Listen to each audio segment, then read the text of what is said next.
The fluorescent lights hummed overhead in the Fort Eldridge Weapons Depot, casting harsh shadows over rows of neatly stacked ammunition. Jordan Pike moved with the practiced calm of a woman used to precision, not just of bullets, but of survival. Her hands glided over magazines, counting, inspecting, as if this simple task could restore some semblance of order to a world that had fallen apart. Before continuing this story, please comment below with your city or country where you're watching from. Your feedback inspires us to do better. Nearby, Private Earl Hendricks was fumbling with his gear, clearly overwhelmed by the oppressive July heat and the crushing pressure to prove himself worthy of the uniform. Sweat beaded on his young face as he struggled with a jammed magazine spring, his hands shaking with nervous energy. Jordan glanced over and felt something stir in her chest. An old instinct she'd thought was buried. Without a word, she moved to his side, her voice gentle but authoritative. "Easy with those rounds, Earl," she said, resting a steady hand on his shoulder. "The magazines aren't going anywhere, and neither are you. Breathe first, then work. You don't have to bleed today." The young soldier looked up at her with grateful eyes, nodding as she deftly showed him how to release the spring tension properly. Her movements were fluid, economical, the kind that spoke of muscle memory earned through repetition under fire. "There you go," she continued, her tone warmer now. "Remember, this equipment might save your life someday. Treat it with respect, not fear." "You're a natural, Pike," came a cheerful voice from behind. Sergeant Dave Martinez approached with his characteristic grin, clipboard tucked under one arm. At 52, Martinez had the easy confidence of a man who'd found his niche and made peace with it. "Bet my last dollar you could teach these rookies a thing or two about more than just inventory management." Jordan smiled thinly, years of carefully constructed barriers flickering behind her dark eyes. "If only expertise mattered as much as paperwork around here, Dave." Martinez chuckled, missing the weight behind her words. "Hell, Pike, you handle those weapons like you were born with them. Makes a man wonder what you did before contractor work." "Nothing worth mentioning," Jordan replied, returning to her counting with deliberate focus. "Just counting magazines and trying to stay invisible." But invisibility, as Jordan had learned the hard way, was a luxury that could be revoked without warning.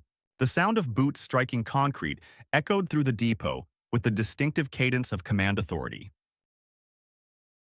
Jordan's trained ears picked up the approaching footsteps, measured, confident, belonging to someone accustomed to having their orders followed without question. Colonel Marcus Devlin emerged from between the towering shelves of military supplies like a predator who'd caught an interesting scent. At 48, Devlin carried himself with the weathered dignity of someone who'd earned his rank through battlefield leadership rather than political maneuvering. His salt and pepper hair was regulation perfect, and his gray eyes missed nothing. "Excuse me," Devlin said, his voice carrying the polite authority of someone who expected immediate cooperation. "I need to review your inventory documentation." Jordan looked up slowly, meeting his gaze with the practiced neutrality she'd perfected over 8 months of civilian contractor work. She extended her clipboard without comment, noting how Devlin's attention initially focused on her neat handwriting and precise notations. But then something changed. Devlin's casual scan reached the top of the page where standard protocol required contractor identification. What he found there caused his breathing to shift almost imperceptibly, a change Jordan's combat-honed instincts detected immediately. The colonel's grip on the clipboard tightened as he read and reread the faded stamp barely visible in the upper corner. 3 words that should have been classified beyond recognition. Blue Phantom, 347. The number represented confirmed kills. The name belonged to a ghost. Devlin's military experience had taught him to recognize the significance of operational call signs, particularly those whispered in intelligence circles across multiple theaters. Blue Phantom wasn't just any designation. It belonged to a legend that senior officers spoke about in hushed tones, usually followed by the phrase, "Too bad she didn't make it out." "Miss Pike?"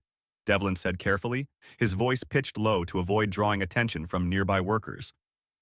"Care to explain why a call sign like Blue Phantom appears on a civilian contractor's inventory sheet?" Jordan's pulse quickened, but her expression remained steady.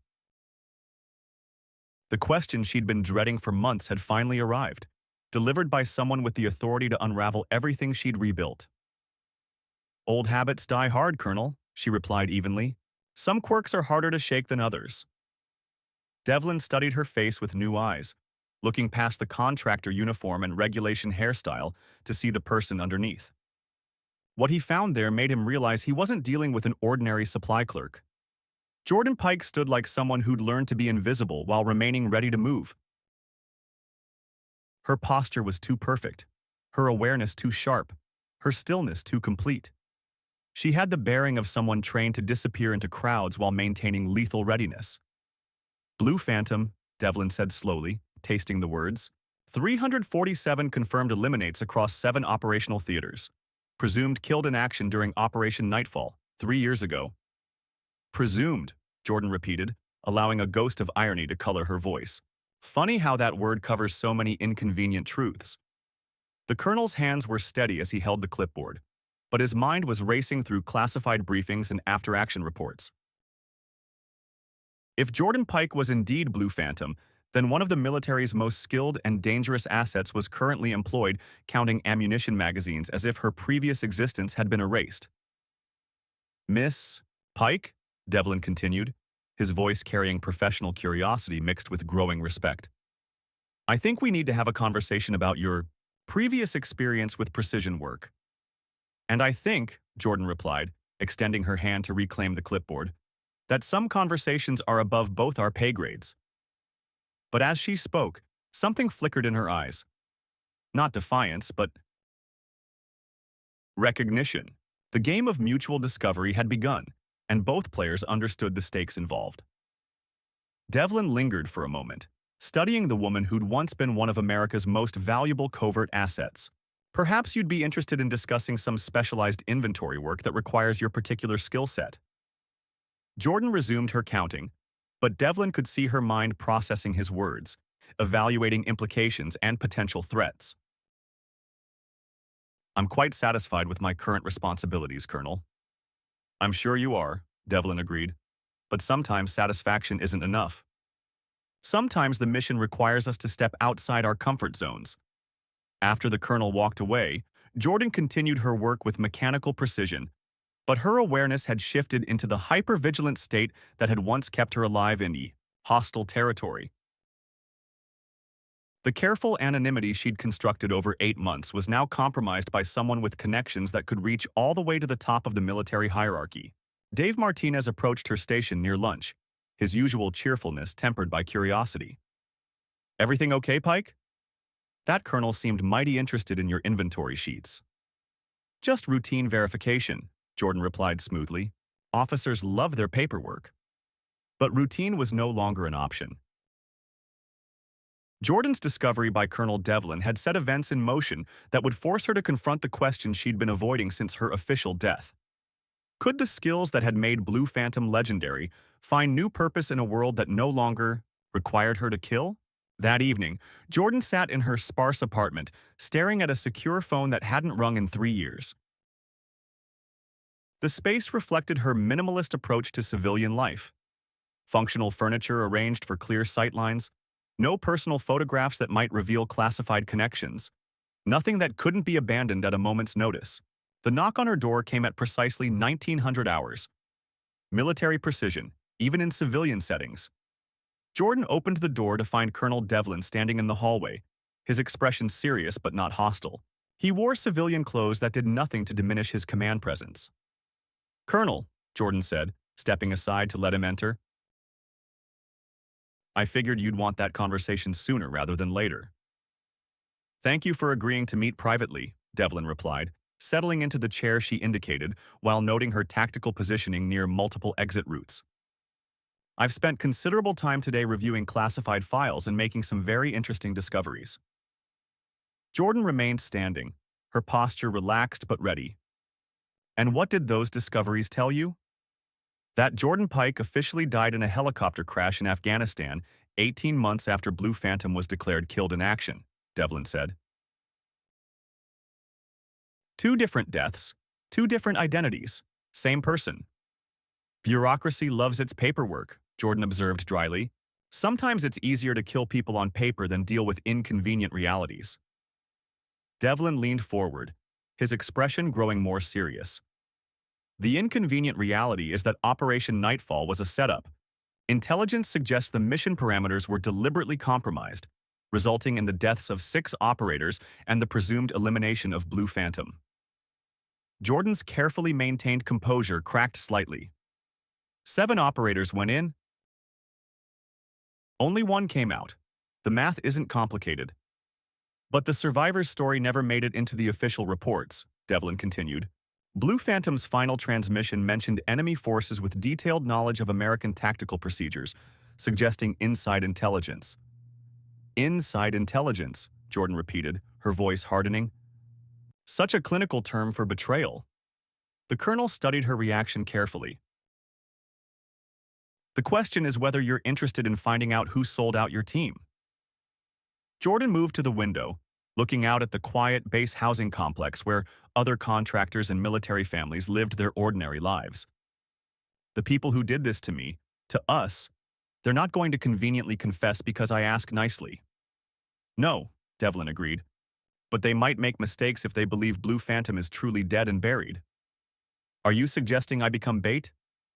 I'm suggesting you become a teacher. Jordan turned to face him, intrigued despite herself. Explain. Devlin reached into his jacket and withdrew a folder marked with classification stamps. Fort Eldridge has been tasked with establishing an advanced marksmanship program for special operations personnel. We need an instructor with real-world experience who can prepare our people for the kind of scenarios where half-second hesitations mean body bags. And you think a dead woman makes the perfect instructor? I think Jordan Pike, civilian contractor, with mysterious but impressive credentials, makes the perfect cover for someone who needs to operate in plain sight while hunting the people who betrayed her team. The offer was elegantly constructed, a chance to return to meaningful work while maintaining her civilian status and creating opportunities to investigate the corruption that had destroyed her previous life.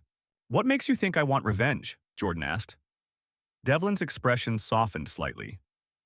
Because I've read the after-action reports from operators who served with Blue Phantom. They describe someone who never left people behind, who took responsibility for everyone under her command. The kind of person who wouldn't rest easy knowing the people responsible for killing her teammates were still out there. Jordan felt something stir in her chest, an emotion she'd tried to bury along with her former identity. The position would require security clearances, background investigations. Already handled, Devlin replied. Jordan Pike's credentials are solid, and her specialized knowledge of advanced marksmanship techniques makes her uniquely qualified for the position. And if someone recognizes certain skills that go beyond civilian training, then they'll assume you picked up impressive abilities during undisclosed private military contracting work. Happens all the time with operators transitioning to civilian careers. Jordan considered the proposal while studying Devlin's face for hidden agendas. The colonel appeared genuine, but she'd learned the hard way that appearances could be weaponized against those who trusted too easily. I need guarantees, she said finally.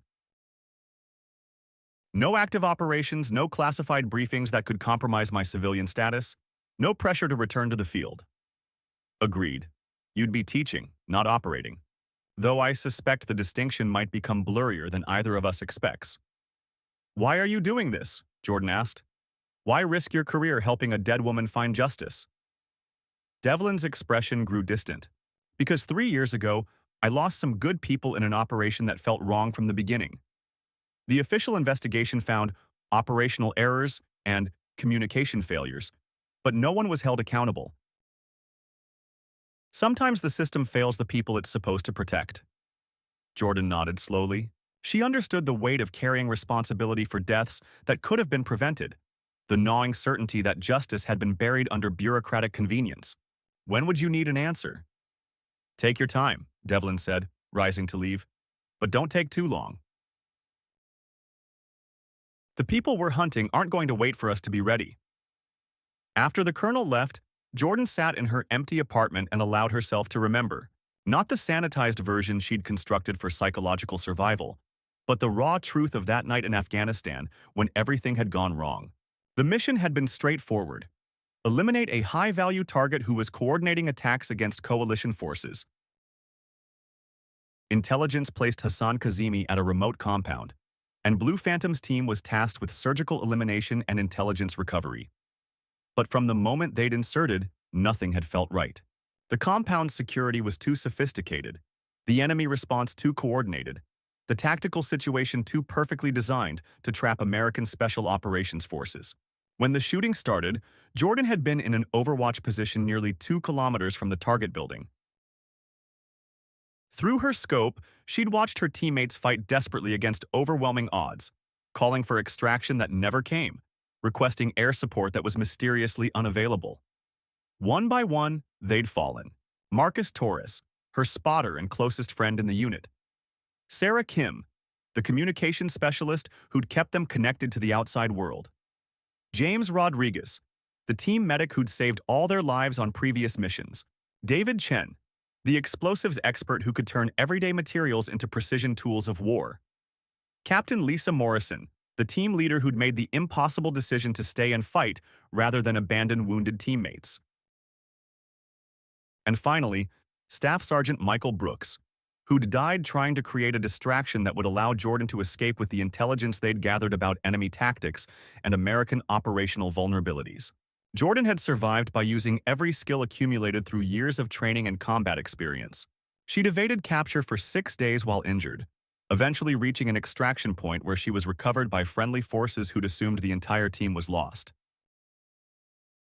But instead of receiving medical treatment and recognition for her survival against impossible odds, Jordan had been detained and questioned as if her teammates' deaths were somehow her fault. Evidence had been manufactured suggesting operational failures, security clearances had been revoked, and her official existence had been erased through bureaucratic sleight of hand. The woman known as Blue Phantom had been declared killed in action, and Jordan Pike had emerged from a medical facility months later with new identity documents and instructions to disappear into civilian contractor work. But disappearing had never been an option, not when the people responsible for her teammates' deaths were still out there, still making decisions that could get more operators killed, still profiting from the betrayals that had cost 7 of America's best their lives. Jordan reached for her phone and dialed the number on Colonel Devlin's business card. "Colonel," she said when he answered. "When do I start?" The Advanced Marksmanship Facility at Fort Eldridge was a state-of-the-art complex that featured both indoor and outdoor ranges, ballistics laboratories, and classrooms equipped with the latest simulation technology. Jordan's first day as an instructor began at 0500 hours, with a tour of equipment that rivaled anything she'd used during her operational career. "Impressive setup," she told Colonel Devlin as they walked through the main instruction hall. "Someone spent serious money on this program." "Someone with connections to the people we're interested in," Devlin replied quietly. "The funding came through channels that bypass normal procurement procedures." Jordan nodded, understanding the implication. Following the money might lead them to the network responsible for Operation Nightfall's betrayal. Her first class consisted of 12 special operations personnel from various service branches, each selected for advanced training based on demonstrated marksmanship abilities and operational experience. Jordan studied their faces as they assembled, noting the mixture of confidence and skepticism that characterized elite units meeting new instructors. "Good morning," Jordan began, her voice carrying the authority of someone accustomed to being heard and obeyed. "My name is Jordan Pike. I'm here to teach you things that aren't covered in standard marksmanship manuals." Master Sergeant Tony Reeves, a veteran of multiple deployments with Special Forces, raised his hand. "What kind of things, ma'am?" "The kind that keep you alive when standard procedures aren't sufficient," Jordan replied. "How many of you have taken shots beyond 800 meters in combat conditions?" Half the hands went up, which was actually more than Jordan had expected. "How many beyond 1,200 meters?" 3 hands remained raised.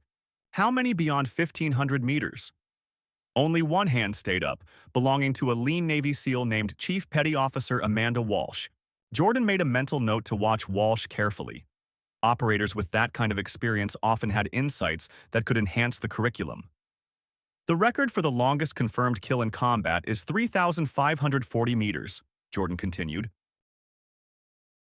achieved under ideal conditions by an operator with custom equipment and perfect environmental factors. But effective sniping isn't about record distances.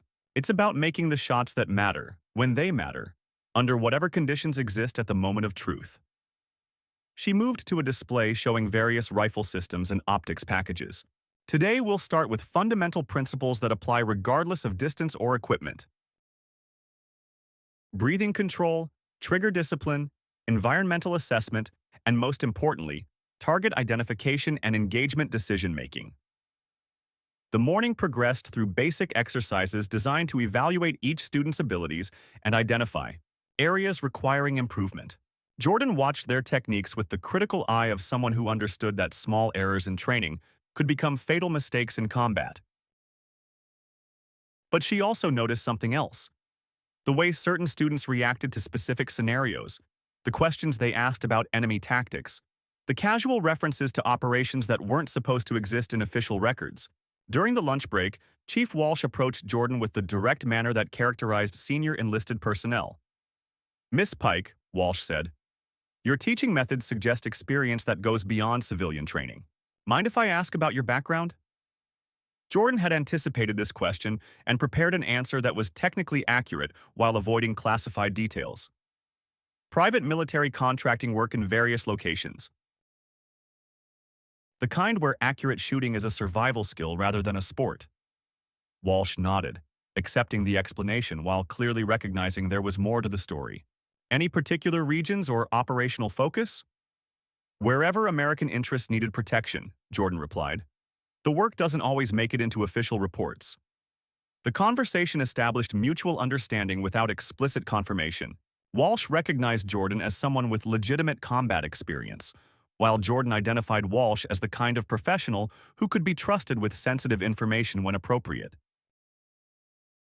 The afternoon session focused on environmental factors affecting long-range shooting.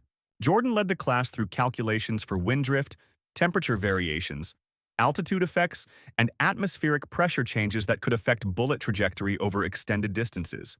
The difference between a hit and a miss at extreme range often comes down to factors most shooters never consider, Jordan explained. Humidity affects air density. Barometric pressure changes throughout the day. Even the rotation of the Earth becomes relevant at distances beyond 1,000 meters. Sergeant First Class Kevin Martinez, a Special Forces operator with multiple deployments, raised his hand. How do you account for all these variables in combat conditions when you don't have time for extensive calculations? Experience, Jordan replied simply. You learn to read environmental signs instinctively, to make rapid assessments based on visual and tactile cues. But that kind of intuition only comes from extensive practice under varied conditions. She moved to a whiteboard and began sketching diagrams that illustrated complex ballistic principles in simplified visual form. The goal isn't to memorize formulas. The goal is to develop an instinctive understanding of how environmental factors interact with ballistic realities. As the class progressed, Jordan found herself drawing on memories and experiences she'd tried to keep buried. Teaching required her to access the knowledge accumulated during her operational career while maintaining the emotional distance necessary to function as a civilian instructor. But the work felt right in ways she hadn't anticipated. Watching students master difficult concepts and improve their capabilities provided satisfaction that reminded her why she'd originally chosen military service. The day concluded with individual assessments where each student demonstrated their current skill level through practical shooting exercises. Jordan observed their techniques while making notes about areas requiring additional instruction. Chief Walsh's performance was particularly impressive, confirming Jordan's initial assessment of her experience and abilities. But several other students showed potential that could be developed with proper guidance and intensive training. As the students departed, Colonel Devlin approached for a debriefing about the program's first day. "How did it go?" he asked. "Better than expected," Jordan replied. "These aren't typical military marksmen. They've all seen real combat and understand the stakes involved. That makes them easier to teach but harder to impress." "Any concerns about security or recognition?" Jordan considered the question carefully. "Chief Walsh knows I have more background than I'm sharing, but she's professional enough to respect operational security. The others are focused on improving their skills rather than investigating their instructor's credentials. That's what we hoped for, Devlin said. Professional respect without excessive curiosity. As Jordan gathered her materials and prepared to leave the facility, she reflected on how different this felt from her previous military experience. Teaching allowed her to contribute to operational effectiveness while remaining safely removed from the personal dangers and psychological pressures of active missions. But she also recognized that stepping back into the military world, even in a civilian capacity, was awakening aspects of her personality and experience that she'd worked hard to suppress. The challenge would be maintaining the balance between being effective as an instructor and protecting her psychological well-being. 3 weeks into the program, Jordan received an unexpected visit that would test every assumption she'd made about her new role and civilian status. She was working late in her office, reviewing individual student assessments and developing specialized curricula for operators with different skill levels, when a soft knock interrupted her concentration. "Come in," Jordan called, expecting to see Colonel Devlin or perhaps one of her students with questions about the next day's training. Instead, a woman in her mid-30s entered, wearing civilian clothes but moving with the unmistakable bearing of military intelligence personnel. Her appearance was carefully unremarkable. Average height, brown hair, forgettable features that would blend into any crowd. "Miss Pike," the woman said, closing the door behind her. "My name is Agent Sarah Chen. I'm with the Defense Intelligence Agency." Jordan felt her pulse accelerate, but kept her expression neutral. "Agent Chen, what can I do for you?" "I'm here to discuss your current position and certain historical connections that have come to our attention." Chen took a seat across from Jordan's desk without being invited, a subtle power play that established her authority in the conversation. "Your marksmanship program has been generating positive reports from students and their command structures. Impressive work for someone with your officially limited background." "Thank you," Jordan replied carefully. "I take pride in effective instruction." "I'm sure you do." Chen opened a slim portfolio and extracted several photographs that she placed on the desk where Jordan could see them. "I'm particularly interested in your insights about these individuals." The photographs showed faces Jordan recognized, operators who'd served with Blue Phantom in various capacities, personnel who'd been involved in Operation Nightfall's planning and execution, and several individuals she didn't immediately identify, but who clearly held positions of authority within the military intelligence community. "I'm not sure how I can help you," Jordan said. "These appear to be classified personnel files." "They are," Chen confirmed. "But I think you have more insight into these people than your civilian contractor status might suggest." Jordan studied the agent's face, looking for clues about her true agenda. "What kind of insight are you looking for?" "The kind that comes from operational experience with individuals who might not be entirely trustworthy," Chen replied. "We have reason to believe that some of these people have been involved in activities that compromise national security." The conversation was approaching dangerous territory. Jordan needed to gather more information without revealing knowledge that could compromise her civilian status or expose her true identity. "Agent Chen," Jordan said carefully, "I'm a marksmanship instructor. My expertise is in teaching people to shoot accurately, not in evaluating their loyalty or trustworthiness." "But you were a contractor in various conflict zones," Chen pressed. "You would have encountered some of these individuals in operational contexts." Jordan nodded slowly. "Private military contracting creates opportunities to work with different military personnel. But those relationships are typically professional rather than personal." Chen leaned forward slightly, her expression growing more intense. "Miss Pike, we have evidence suggesting that Operation Nightfall was compromised by someone with inside access to American tactical procedures and operational planning. We believe the person responsible is still active within the military community." The revelation hit Jordan like a physical blow. Agent Chen was investigating the same betrayal that had destroyed Jordan's team and forced her into civilian exile. "That's a serious allegation," Jordan said, working to keep her voice steady. "Do you have suspects?" "Several," Chen replied. "But we need someone with operational experience who can evaluate their behavior and identify potential indicators of deception or compromised loyalty." Jordan realized she was being recruited for an investigation into her own official death. The irony was almost overwhelming. The Defense Intelligence Agency wanted Blue Phantom's killer to help them find Blue Phantom's killer. "What exactly are you asking me to do?" Jordan said.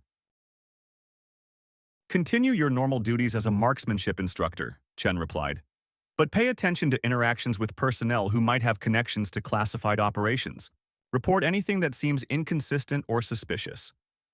You want me to spy on military personnel. I want you to help us identify traitors who have American blood on their hands." The emotional appeal was carefully calculated, but Jordan recognized that accepting Chen's proposal would create complications that could threaten both her civilian status and her investigation into the Nightfall betrayal. "I need time to consider this," Jordan said. Chen nodded, gathering the photographs and returning them to her portfolio. "Of course. But don't take too long. The people we're hunting aren't going to wait for us to be ready." The phrase was identical to Colonel Devlin's parting words weeks earlier. Either it was a remarkable coincidence, or there were connections between these investigations that Jordan didn't yet understand. After Chen left, Jordan sat in her empty office and tried to process the implications of what she'd learned. The Defense Intelligence Agency was actively investigating Operation Nightfall, which meant the betrayal hadn't been successfully buried under bureaucratic convenience. But it also meant that multiple agencies were pursuing the same leads, creating potential conflicts and complications that could expose Jordan's true identity if she wasn't extremely careful. She decided to contact Colonel Devlin and arrange a private meeting to discuss Agent Chen's visit and its implications for her continued role as a marksmanship instructor. The meeting took place at a secure location off base, in a small restaurant that Devlin had selected for its isolation and defensible approaches. Jordan arrived first, choosing a table with clear sightlines to all entrances and exits. When Devlin joined her 20 minutes later, his expression was more serious than she'd seen since their first conversation. "Agent Chen paid you a visit," he said, without preamble. "You know about that?" "I know about a lot of things that aren't supposed to be connected," Devlin replied, "including the fact that the Defense Intelligence Agency has been investigating Operation Nightfall for the past 18 months. Jordan studied his face carefully. "Are you part of that investigation?" "In a way," Devlin admitted, "but not in the way Agent Chen probably suggested." He leaned forward, lowering his voice even though they were alone. "Jordan, the people who compromise Nightfall aren't just random traders selling intelligence for money. They're part of a network that extends throughout the military and intelligence communities." "How extensive?" "Extensive enough to have sources inside the DIA investigation." "Which means Agent Chen's visit to you wasn't coincidental."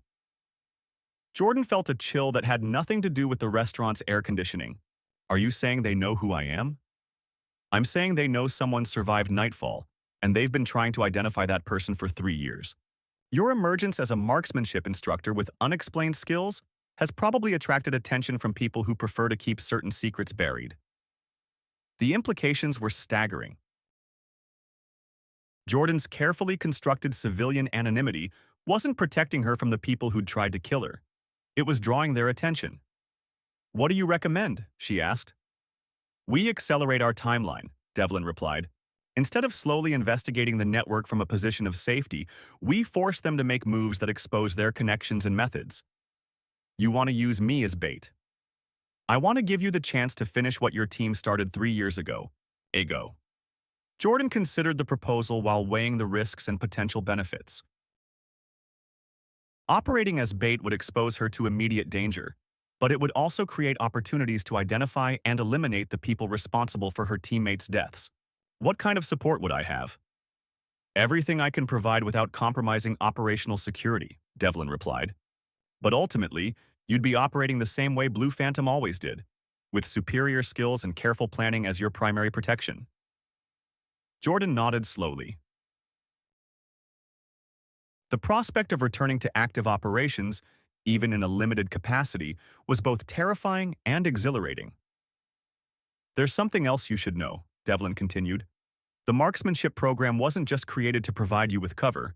It's also designed to identify and train personnel who can be trusted with sensitive operations that require exceptional discretion. You're building a unit. I'm building a capability, Devlin corrected, one that can operate outside normal command structures when institutional compromise requires unconventional solutions. Jordan understood the implications. Devlin was creating a black operations unit that could investigate and eliminate internal threats without being detected or stopped by the same networks that had betrayed Operation Nightfall. And you want me to help select and train the personnel for this capability? I want you to help build something that ensures what happened to your team never happens again. The appeal was perfectly calculated to exploit Jordan's sense of responsibility and her desire for justice. But it was also offering her something she'd thought was lost forever, the chance to serve a purpose larger than her own survival. If I agree to this, Jordan said, I want guarantees about the rules of engagement and target selection. I won't be part of anything that compromises innocent people or violates constitutional principles. Agreed, Devlin replied immediately. This isn't about revenge or vigilante justice. It's about protecting American operators from internal threats that the conventional system can't or won't address. Jordan extended her hand across the table. Then let's get started. The handshake sealed an agreement that would transform Jordan's role from instructor to active participant in a shadow war that had been ongoing since the moment Operation Nightfall was betrayed. But as they left the restaurant and returned to their separate vehicles, Jordan wondered if she was making the same mistake that had gotten her teammates killed, trusting people whose true loyalties might not align with her own. Time would tell whether Colonel Devlin was offering her justice or leading her into another carefully constructed trap. The transformation began immediately. Jordan's marksmanship program expanded to include advanced tactical scenarios that went beyond standard military training into the realm of specialized operations. Students found themselves learning techniques for urban warfare, hostage rescue, counter-surveillance, and what Jordan euphemistically called precision problem-solving. Chief Walsh was the first to recognize the shift in curriculum focus. Miss Pike, she said, after a particularly intense session involving multiple moving targets and complex environmental factors, this training is more advanced than anything I've encountered in regular special operations programs. The world is becoming more complex, Jordan replied. Our training needs to evolve accordingly. But Walsh wasn't satisfied with the general explanation. This feels like preparation for black operations rather than conventional military missions. Jordan studied the chief's expression, recognizing the intelligence and experience that made her a valuable asset and potential security risk. Chief, what do you know about institutional compromise? The question caught Walsh off guard. Ma'am? What happens when the people supposed to protect American interests become the people who threaten them? Walsh considered the question carefully. I suppose you'd need people who could operate outside compromised systems. Exactly, Jordan said. And those people would need training that goes beyond what compromised systems provide. The conversation established mutual understanding without explicit confirmation. Walsh understood that she was being evaluated for something beyond standard military service, while Jordan identified her as someone who could potentially be trusted with sensitive operations. Over the following weeks, similar conversations took place with other students who demonstrated both exceptional abilities and uncompromising integrity. Jordan was building an informal network of operators who could be called upon if circumstances required actions that official channels couldn't support. But she was also becoming increasingly aware that her activities were being monitored by people with their own agendas. The surveillance wasn't subtle. It was meant to be detected, designed to create psychological pressure and force Jordan into making mistakes that would expose her true identity or operational capabilities. Jordan recognized the tactics from her own training in counterintelligence operations. The people watching her were professionals who understood how to use psychological pressure as a weapon. But they had underestimated their target. Jordan had survived 3 years of isolation and identity suppression by maintaining absolute discipline over her emotional responses and behavioral patterns. A few surveillance teams weren't going to break conditioning that had been forged under much more difficult circumstances. Instead of being intimidated, Jordan began using the surveillance as an opportunity to gather intelligence about the people watching her. She mapped their patterns, identified their personnel, and slowly developed a picture of the network that was tracking her activities. What she discovered was both enlightening and alarming. The surveillance team included personnel from multiple agencies and military units, suggesting coordination at levels that transcended normal jurisdictional boundaries. Colonel Devlin confirmed her suspicions during their next secure meeting. The network we're hunting has resources and connections throughout the military and intelligence communities, he said. They know you're a threat to their operations, but they're not sure exactly what kind of threat. So they're trying to force me into revealing my capabilities, or into making a mistake that gives them justification to eliminate the threat, permanently. Jordan nodded, understanding the deadly game she'd been drawn into. What's our next move? We give them what they're looking for, Devlin replied, but not in the way they expect. The plan was elegantly simple and extremely dangerous. Jordan would demonstrate capabilities that confirmed she was more than a civilian contractor, but in circumstances that would force the surveillance network to expose their own operational methods and personnel. The demonstration would take place during a training exercise involving her most advanced students. Jordan would solve a tactical problem that required skills beyond anything a civilian instructor should possess, creating a situation where the watchers would be compelled to act. But the trap would work both ways. While the network was exposing itself to neutralize Jordan, she would be gathering intelligence that could identify the people responsible for Operation Nightfall's betrayal. Are you ready for this? Devlin asked. Jordan thought about her teammates who had died believing they were serving their country's interests, betrayed by people who had sworn the same oath of loyalty. I've been ready for 3 years, she replied. The training exercise was scheduled for the following week at a remote facility that offered both the isolation necessary for advanced tactical scenarios and the strategic positioning that would force the surveillance network to expose themselves if they wanted to observe Jordan's performance. As she prepared for what might be her final act as Jordan Pike, civilian contractor, Jordan reflected on the journey that had brought her from Blue Phantom to marksmanship instructor to active participant in a shadow war against internal enemies. The woman counting magazines in the Fort Eldridge Depot had been content with anonymity and survival.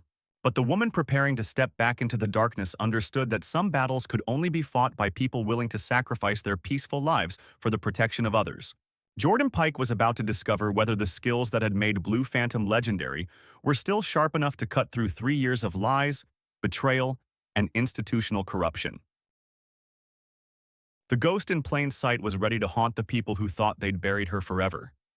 In the end, the most dangerous enemies weren't the ones who tried to kill you in foreign countries. They were the ones who smiled at you in briefing rooms while planning your destruction, who signed your orders while selling your secrets, who attended your funeral while counting the money they'd earned from your death. Jordan had survived their first attempt to destroy her. Now it was time to ensure they wouldn't get a second chance. The hunt was about to begin, and this time, Blue Phantom would be the one choosing the targets.